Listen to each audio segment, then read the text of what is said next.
Hey everybody, this is Mike Oppenheim with the Coffin Talk podcast, and I am doing the pre-podcast, post-podcast wrap-up.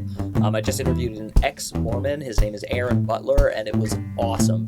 This guy is the real deal, meaning he's a contemplative, thoughtful, respectful person who really is trying to balance how his youth in the Mormon religion and his life in the 20 years since has affected him, and how he sees the world and how he's making decisions. It was incredibly uplifting for me to hear how he worked things out. And unlike a lot of other people I've interviewed about like ex-Jehovah's Witnesses and other excommunicated or self-leaving religious people, he just sort of walked away. He wasn't excommunicated. He didn't start big drama, and he spoke to his parents about it like an adult, and they have a reasonable, good relationship. So that was really powerful for me to hear that, because I'd like to think that if you're raising your kids with some sort of, as I would put it, strict religion like Mormonism, you would be open to them making decisions and still love them, which is clear that his parents do, and it's clear that he loves them. It is, of course, complicated, and we'll get into that in the podcast, but I would be remiss not saying that I was really touched by that. I was also touched by his story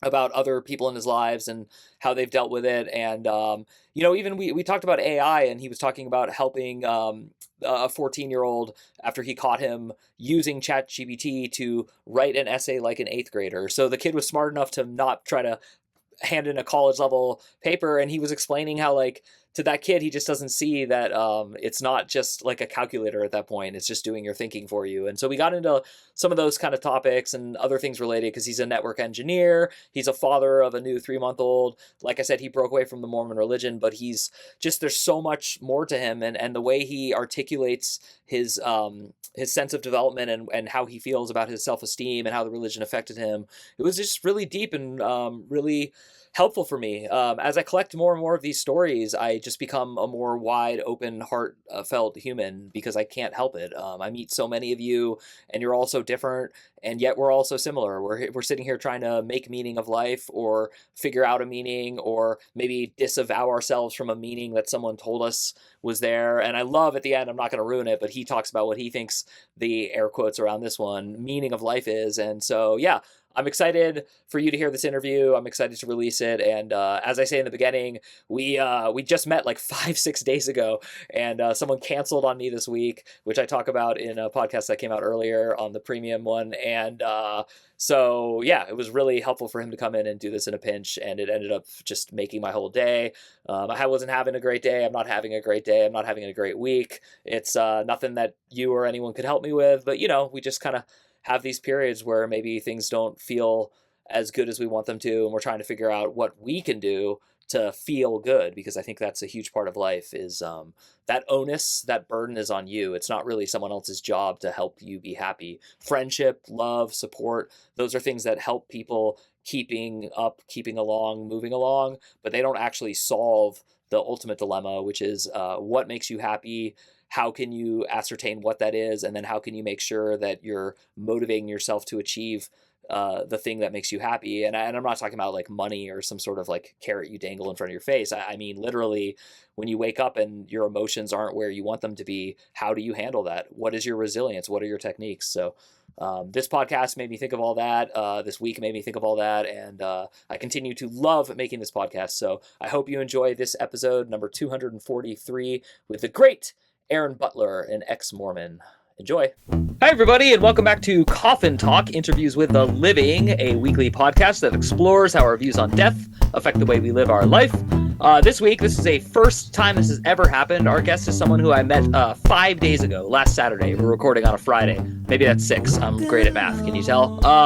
Anyway, his name is Aaron Butler. He's a family friend, and he's a 39-year-old network engineer. He was raised Mormon in Cincinnati, Ohio, but he left the region in his late teens. He also left the religion, but most of his family is still active, and he enjoys the nerdier things in life, but also keeps active, especially with his 3-month-old daughter, who I got to meet on Saturday, who takes up most of his time now. So I'm excited to talk to Aaron about life in the Midwest, Mormonism, being a parent, and whatever the hell else comes. And if you're watching, you can see his awesome background is from Star Wars. So just if you're listening, that's something you should know, that he has a great sense of humor. So how are you, Aaron?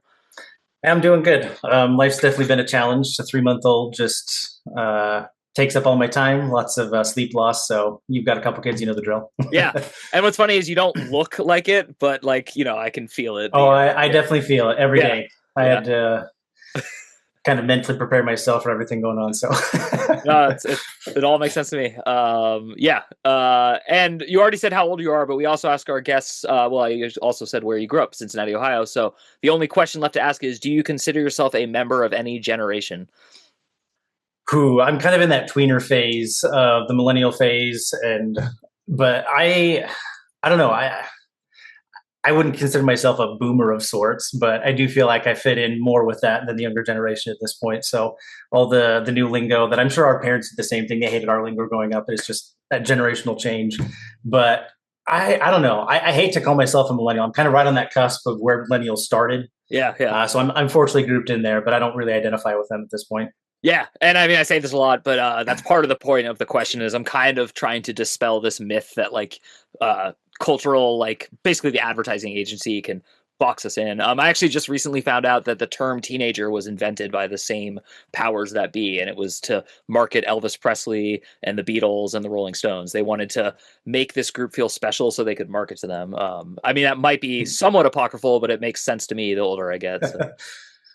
I had never heard that before. That's news to me. Yeah, it was interesting. The reason I think it is probably true is I never heard the term tweener until like recently, and they started all of a sudden talking about tweeners now. So now they like they have two demographics to sell to, and then blah blah blah. So, but you're years away from dealing with that fabled phases, and Yeah. so am I.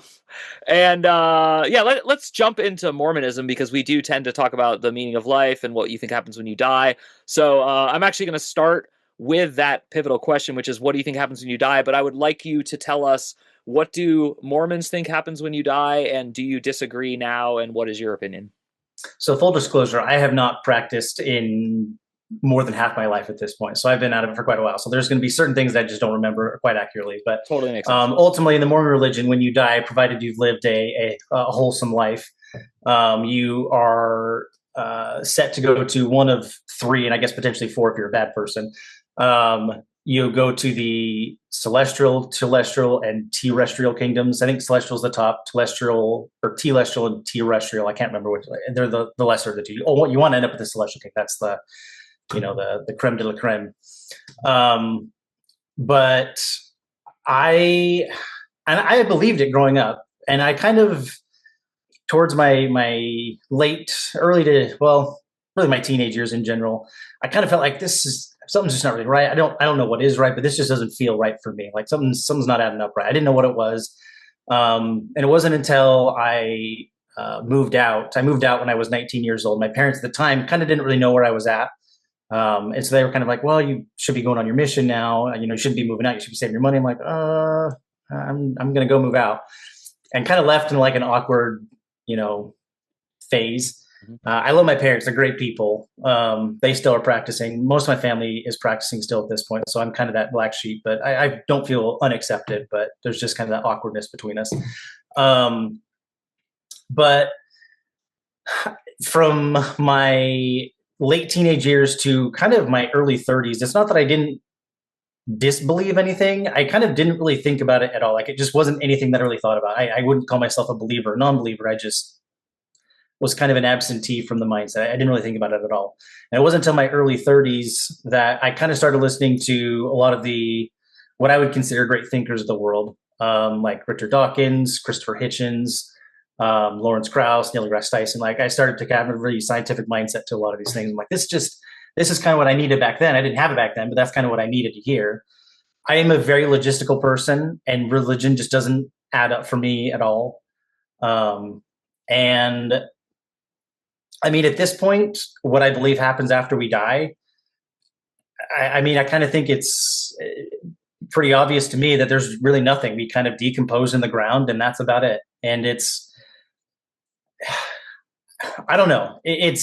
I don't want to say that I don't. I would love for there to be something. Don't get me wrong. Like it's easy to believe, yeah, there's going to be something else out there, but I can't make myself believe that there's something else out there.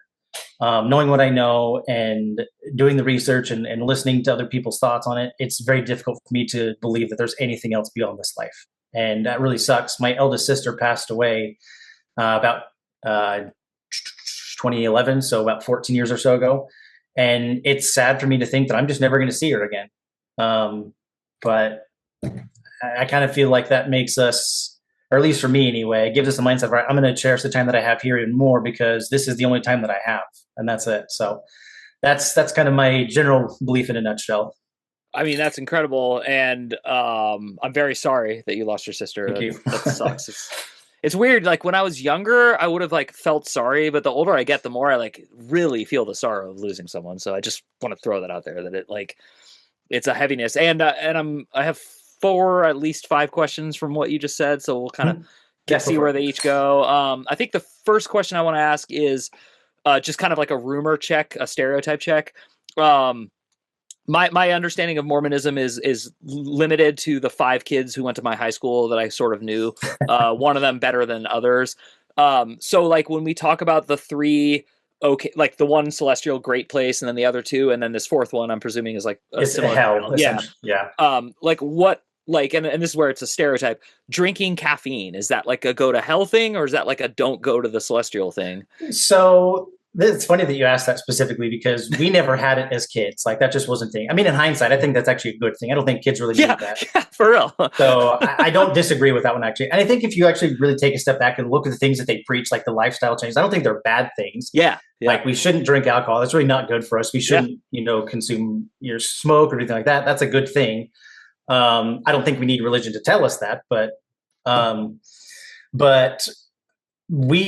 my parents were very, very strict on things like that. So I was in soccer and baseball, and after every game on Saturdays, one person on the team would bring drinks afterwards. They'd often bring, Coca-Cola or Mountain Dew or whatever it was, and I could never have it. So occasionally after it, we go to the local, we had what's called a Maristop, and we get either a slushie or a Sprite or something like that, something that I could drink. So I felt somewhat included, but my mom specifically dealt with migraines, and she said the only thing that helped her with the migraines was Dr. Pepper, which has caffeine in it. So yeah, wow. She drank not a lot, but when she got a headache, she would drink Dr. Pepper. And I was that seems a little bit hypocritical that you're telling us not to drink it, but you're drinking it, so it can't be that bad, right? So I never had caffeine, honestly, for the first time till I was probably a teenager. And again, I think that's a good thing. I don't think kids need caffeine. Yeah. Along with, terrible amounts of sugars along with it. But I'm so with you, so yeah. But yeah, we never had coffee, anything like that. Even tea, which you can get decaffeinated tea, but even tea, the correct verbiage was hot drinks is what we called it. I think that's what it says in the Book of Mormon is hot drinks, if I'm not mistaken. But yeah, we never had it around. Now, whether or not that puts you into hell, I mean, the 10 Commandments today, thou shalt not drink caffeine. I don't think that's going to push you in hell. But okay, so it's really like it goes back to the 10 Commandments. Is that kind of the cutoff? Yeah, I don't know. I don't think my mom would go to hell. I don't think she's going to go to hell or heaven or anything because I don't think there's anything after this. But in her life, I don't think she's going to go to hell because she drank Dr. Pepper, especially when she was doing it for reasons of just pain relief, I guess. But I don't think she thinks she's going to go to hell. Let's put it that way. I don't know where she's going to end up, but yeah. So it's like more like real serious things like murder, obviously, but like sex before wedlock. Like, is that like a very, very forbidden things? Yeah. Sex is a very kind of taboo thing. It's meant to be more of a reward once you're married and not something to be explored beforehand. That's something that I don't know if you get excommunicated from that. I'm sure you probably could. I think it probably depends more on your mindset than the actual act itself. If you do it and you're very remorseful about it, you talk to your bishop and you guys work things out, sure. But if it's, hey, I had sex and I don't really care, I don't think it's that big of a deal, you might be on your way out. Okay. Yeah.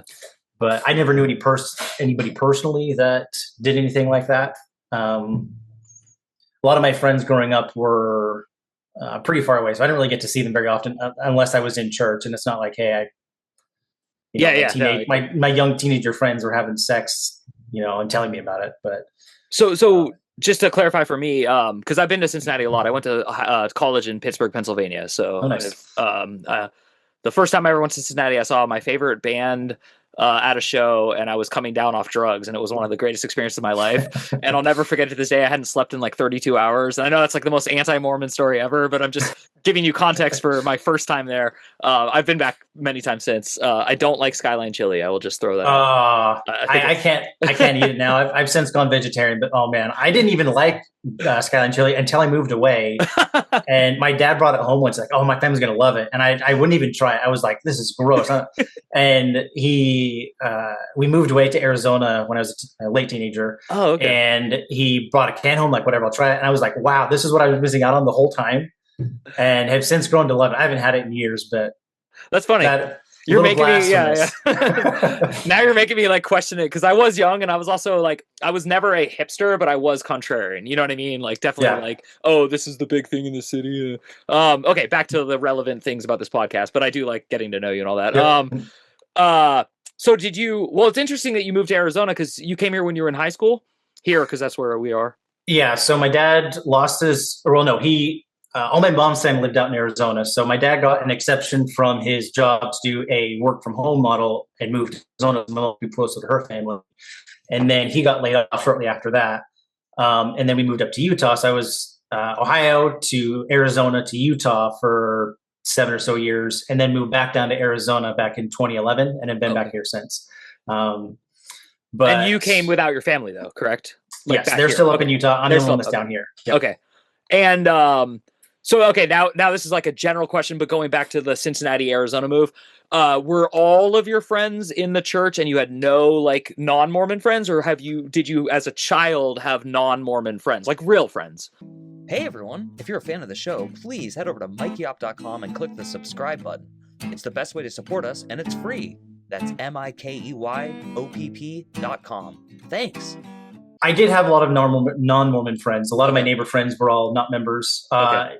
Unlike Utah, in Ohio, your Mormon friends are far more spread out. So okay. I had one or two friends that lived within like a walking or biking distance, but other than that, I had to 10-minute drive to my friends' houses. But I had some neighbor friends that were definitely non-members. My next door neighbor was one of my really good friends, and he was not a member. But I really think that I've noticed this in my later life. I've had this kind of complex of, because I wasn't allowed to do certain things. My parents had pretty strict rules on, you can't, drink soda or drink certain sodas with caffeine. You can't watch PG-13 movies until you were 17, which was kind of a weird rule. None of my other friends had that. So that was kind of a weird one for us. But I always felt like I wasn't good enough. Kind of a complex that stayed with me my whole life, because this religion thing was kind of crippling me in my growth. And I don't think I've really got over that. I think that's something that has really kind of plagued my life. And I've heard a lot of other people say the same thing. So I don't think I'm unique in that sense. But I've really noticed that. I think it kind of turned me into an antisocial person a little bit as I've gotten older, where I just had that feeling of, I'm not good enough. I'm not good enough to do the same things that you were doing. And I think when I moved out, when I was 19 years old, I kind of had that rebellious moment. All right, I'm on my own. I can do whatever I want now. I kind of started exploring a lot of things that I wasn't allowed to as a kid. But yeah, No, I mean, you totally answered my question and then some, which is awesome. You're very natural and easy to talk to. I just want to give you a compliment, because it's nice. It's refreshing. You have a good understanding of like what details to give, and you're painting a very vivid picture, and you're helping me see something about when you don't have parents you hate who do something that you don't want to do.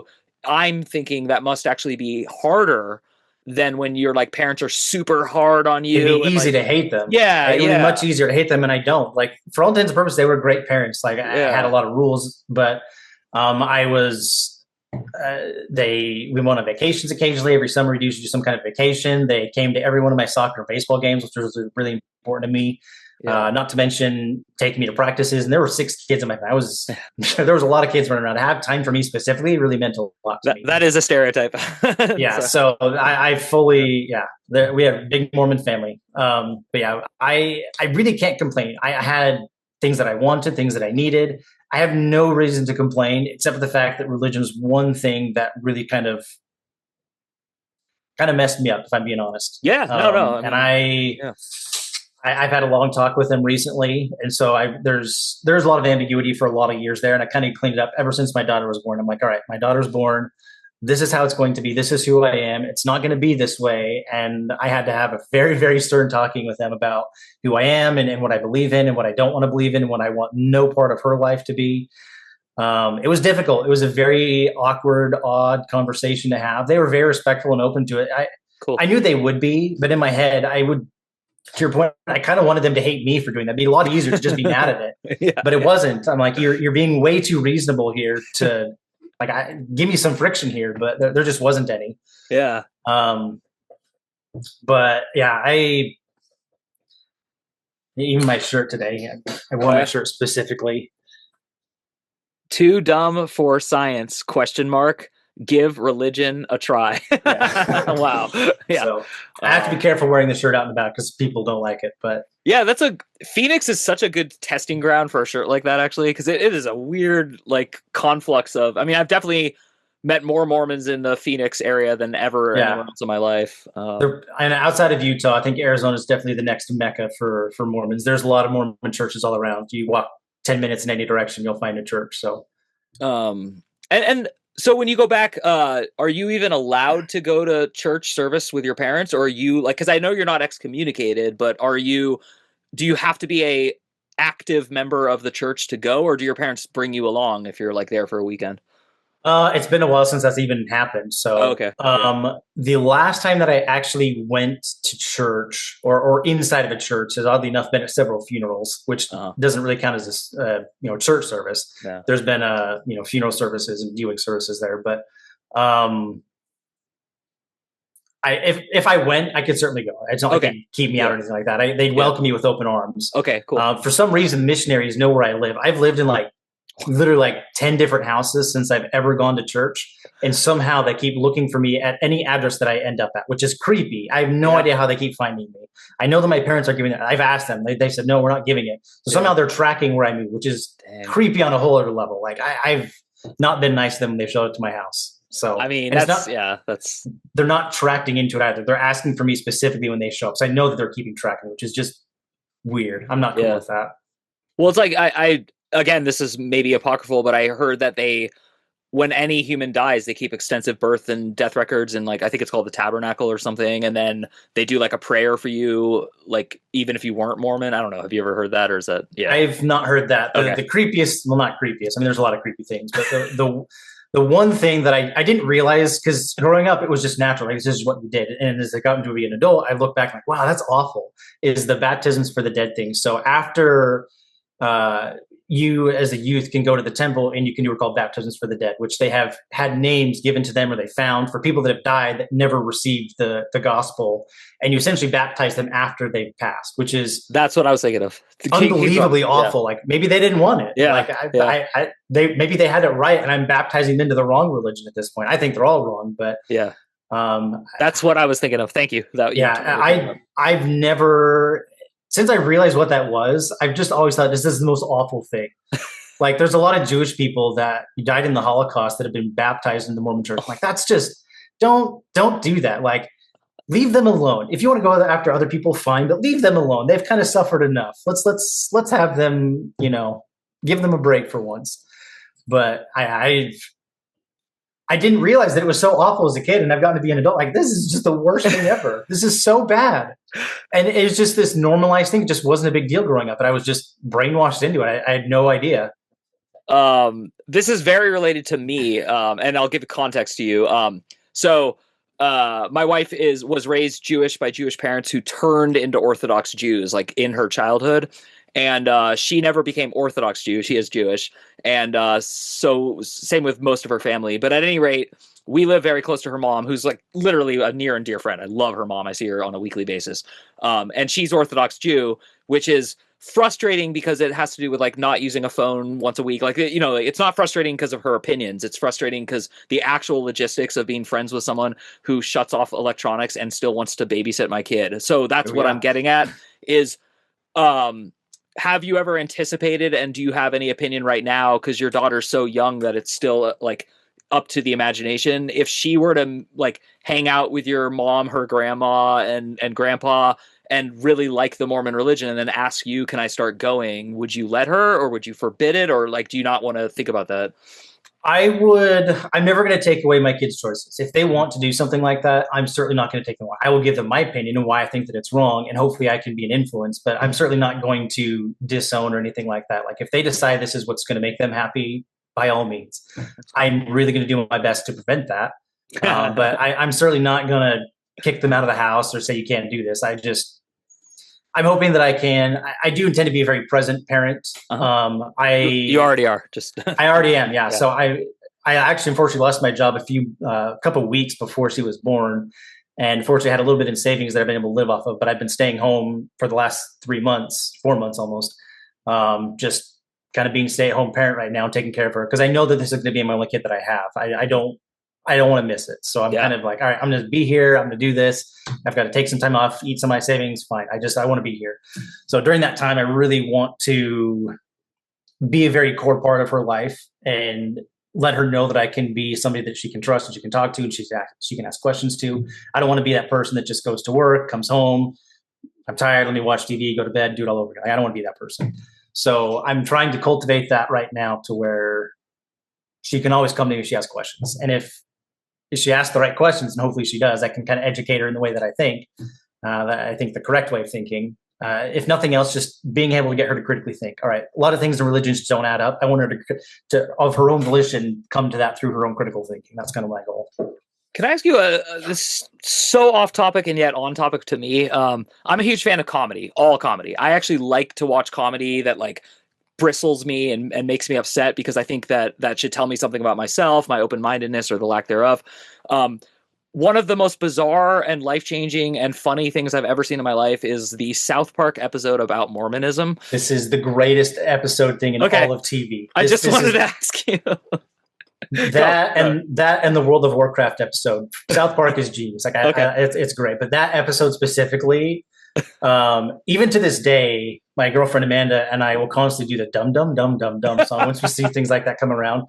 It is gold, and it's funny because I've watched reactions of still practicing Mormons watch that episode, and they don't really deny that that's the things that they believe. That's the scary part, is they really believe this stuff, and I think it's absolutely hilarious, like comedy genius. And my girlfriend and I, we're not like, there aren't too many boundaries that can be pushed. Like we'll go after anything, obviously behind closed doors, certain things we just know not to do in front of other people, but with each other, we have that relationship where we can dig hard.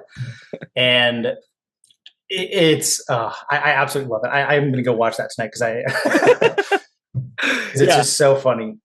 Yeah, no, I just met you and I've known your girlfriend for years, and it's was instantly obvious that you guys are meant to be, and it was awesome, and it's really cool, and you articulating that in the way the light in your eyes goes up is just awesome. So that's really cool. I'm happy for you. I'm so happy for your family, and I'm just thrilled by your energy and all that. And I like the way you talk about Mormonism. I kind of just want to open the door to, because we talked only about those two things. What is your like career life like? Like what I know you lost your job. I'm not talking about the specifics, but like what are your other ambitions in life? What other things fuel you? What are your passions? So I don't know if I'm in kind of a midlife crisis right now, because I've kind of hit that wall of, could I go back to doing what I've been doing for the last 20 years? Sure. Would I make a lot of money at it? Sure. Can I be happy at it? Maybe. If like all the boxes that I want to have checked are checked, I could be happy. But finding that like perfect position, I don't know that it really exists. And if it does, I'm going to spend the rest of my life finding it. And I think that's a really terrible mindset to have. Like, I don't know that I really want to go back to what I've been doing. I didn't go to school for it either. So I'm kind of self-taught in my field, which is not uncommon, but I don't have another degree to fall back on, which is kind of a scary thing to have. If I were to start something else, I'd have to kind of start from the bottom up, which is kind of a scary thing, especially now that I've got a kid relying on me. I have really kind of done some soul searching for the last year or so. And I don't know that I have an answer as far as what I want to do going forward. Right now, I know I'm where I want to be right now, but it's not sustainable. Like, I've got to have some kind of an income to do that. But I don't know. I'm perfectly fine at this point in my life, probably making a little bit less money to do something that just makes me happy. That's cool. Because I realize that and here's the midlife crisis coming along. I realized I'm halfway through my life. Like, I don't want to live the rest of my life how I lived the first part of my life. I want to do what I want to do. I don't know what I want to do at this point, and that's kind of a scary thing to look at. But I know I've got a great partner. She's helping me out, and I help her out. Well, I think it sounds like you're doing it in the order that I usually do things, which is you're eliminating what you don't want to see what's left. Maybe like I'm not telling you that's what you're doing, but that's kind of how I'm hearing it. I kind of, my one requirement is I don't really want to do something that's a 9 to 5 job. I don't want to clock in, clock out every day. Like I just, my mind can't handle that anymore. I've done it. And not even that, specifically in the IT world, 9 to 5 doesn't really exist because things happen at all hours of the night, all hours of the day. I could be on vacation and something that only I know how to fix goes down on a Saturday night. So now if I don't do what I'm going to do, the company that I'm working for, their business could be down for days. Like that's unbelievably detrimental to that business. And so I feel this massive obligation to stop what I'm doing to go help this company, even though I am on my time off. Wow. And I don't want to be that level of tied down to somebody else. Yeah. So that's another requirement that I have is I don't want to do 9 to 5 and I don't want to have something that only I can do and something that's going to wake me up at all hours of the night. I already have a problem with that with the kid anyway. I don't need more adding to that. Well, I think that this is part of why they're talking about generations the way they are. I think starting with people our age, I'm older than you. I'm about 5 years older, but starting around my age and moving down, most of us are seeing the wisdom in this. Like, okay, if you agree to take FU money, as they call it, then yeah, you do have to skip your kid's childhood and be on call.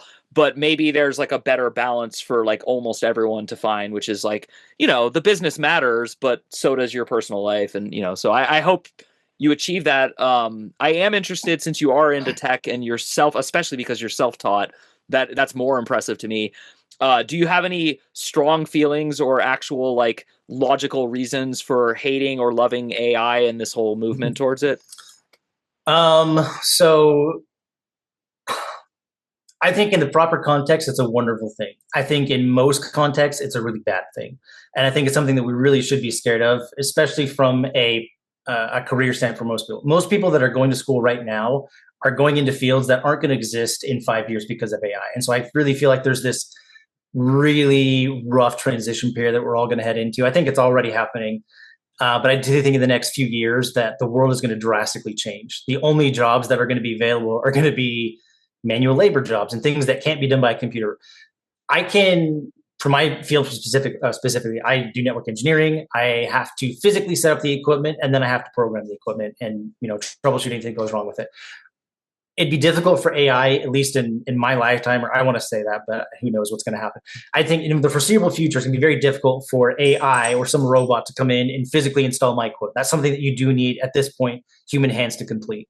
The programming part, you could probably get somebody in AI to write some script to do everything that it needs to do. I do think my job, provided I keep doing what I'm doing, is something that is probably safe for a while, but I don't think it's too far away that even network engineers largely aren't going to be needed anymore. At least not for the physical implementation, yes, but the programming, no. Yeah. But my girlfriend's son, he's 14. We are very, very strict on him using ChatGPT. He had tried to write a report, and we saw our search history, write this report, but write it as an 8th grader would write it. So make it look like he did it instead of, what ChatGPT would make it look like. And we caught him, and he's already struggling as it is in school. And I don't want to make it even harder for him. ChatGPT is something that can be used when you already know how to do something and you just need it done quicker. It's a calculator that can do something quicker than I can do it myself. I know how to do it, but I'm in time constraints. Great. I don't think it should be write my paper for me. I'm fine if it's give me some ideas that I can write about. Okay. But don't write it for me. Yeah. But I'm on the fence. It's a great tool, but it's something really that we should be scared of, if I'm being honest. I still practice long divisions from time to time because I understand this thing. Like, what if the grid goes down? What if the calculator breaks? Like, I still want my brain to be able to do everything, but I know that I was like trained to and like taught to. So what you said was very wise to me and really helps me see this emerging problem, because it's hard to tell a kid like, you should learn how to build a car when there's like a million cars around. You know, you get the metaphor. Yeah. I think one of my last questions, the final question, I'm going to let you have the floor so you can start thinking if there's anything you want to tell my audience. But I'm curious where you see like the like. Do you think that religion is going to grow as like science dominates with like what we just talked about, or do you think it's going to shrink? Like, I'm just kind of curious about your thoughts of these two things now. I'm trying to tie them together. I think there's going to be a trend, kind of along with the political fields. I was not into politics at all growing up as a kid, and it wasn't until my late 20s, early 30s that I really started to pay attention to what's going on in the world. And maybe it wasn't as polarized back then as it is now, but I really feel like there's going to be a massive polarization where there's going to be probably less people in the middle and more people going to each side. You're going to kind of pick your side. I'm either on the religion side or I'm on the science side. I think it's going to get further and further apart. We're going to get more and more divided, which is awful. Mhm. I think the world to heal, we really need people that are more in the center right now, to kind of have both assets of thinking. Mhm. But I don't know. I find myself, at least politically, I'm kind of probably a slightly right-leaning centrist. I'm socially, I'm probably a little bit more left. Financially, I'm probably a little bit more right. But I don't know. No, that's fine. I do think we probably need to come a little bit more to the center for the world to really. I feel like the world's really, really broken right now, and I don't think that polarizing it even further is going to help. I feel like we're probably going to have some kind of a civil war within my lifetime in our own country. Yeah. And as much as I hate to say it, I really think that's a possibility. Yeah, and I wonder on what level this war will be fought. Like, you know, is it going to be like hackers hacking into government systems? Like, how is it going to? Yeah, I don't fear it. I almost just see it's, you know, it's like I see like the road narrowing. Like the possibilities are like not expanding. They seem to be diminishing. Yeah, it's, just in case you want to borrow this term, I did not coin it, but we call what you described a California Republican. So I can see that. Yeah, it's just a funny term from where I'm from. So, well, Aaron, I can't thank you enough.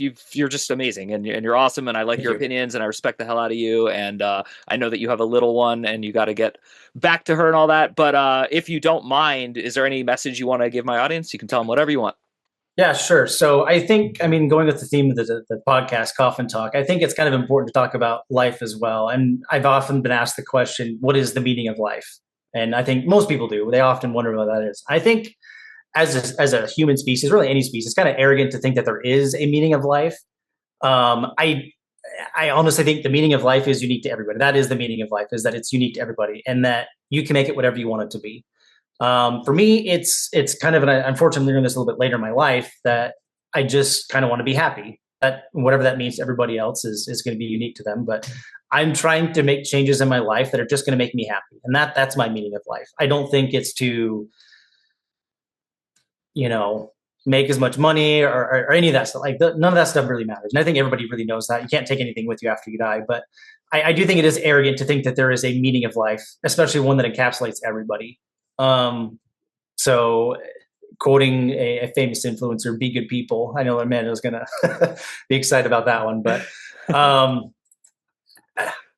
I think it's really kind of taken me being with somebody like my girlfriend to really open my eyes to a lot of these things. I don't think I really realized it. For a lot of my years, I was very closed off to most people.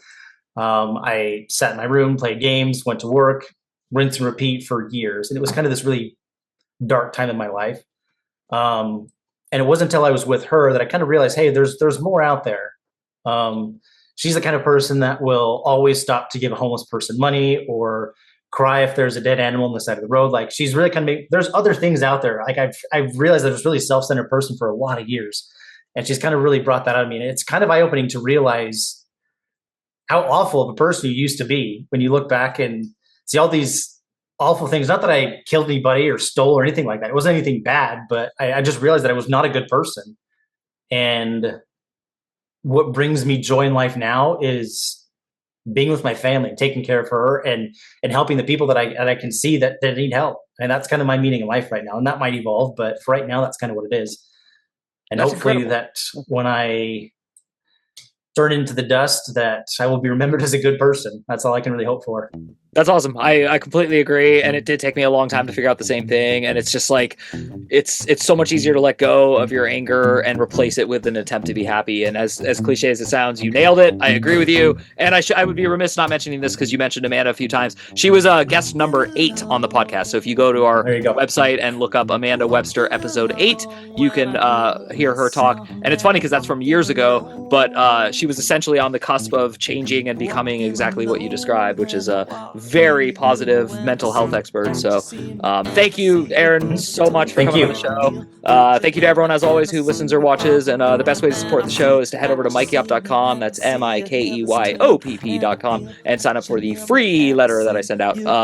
Anyway, thanks again, Aaron. Thank you to the audiences. I think I said thank you 500 times. I'll say it one more time. Thank you. My name is Mike Oppenheim. You have been listening to or watching Coffin Talk, and we will see you soon. Walking along.